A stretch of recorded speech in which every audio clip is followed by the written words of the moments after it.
On imagine les conséquences dramatiques si cela s'était produit sur une autre poutre au moment d'une activité. Dans l'actu en bref, il y a tout d'abord cet effondrement d'une traverse en lamellé-collé de la halle des sports d'Épinal, celle de la façade sud du bâtiment.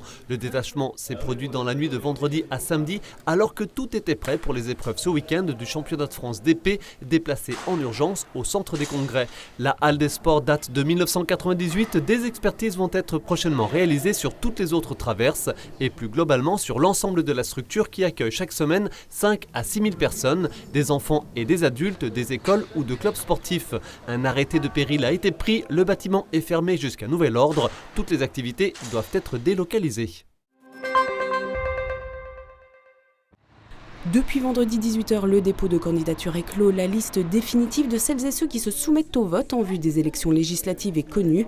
40 candidats au total sur les 4 circonscriptions avec le plus gros contingent sur celle de Saint-Dié, 12 candidats. À noter une demi-surprise de dernière minute, la candidature dans la plaine de l'ancien député Christian Franqueville. Le maire de Bulgnéville part sans investiture, notamment celle de la majorité présidentielle, qu'il espérait mais qui est revenue à Christophe Laurent, référent départemental de Feu La République En Marche, devenu Renaissance. Christophe Laurent qui inaugurait sur ces images vendredi son local de campagne à Neufchâteau. Pour le reste, la question essentielle tourne autour de la confirmation ou non de la mainmise de la droite républicaine sur les 4 mandats de députés vosgiens en jeu. La majorité présidentielle, l'Union de la gauche ou le Rassemblement national parviendront-ils à bousculer cet ordre établi? Rendez-vous les 12 et 19 juin.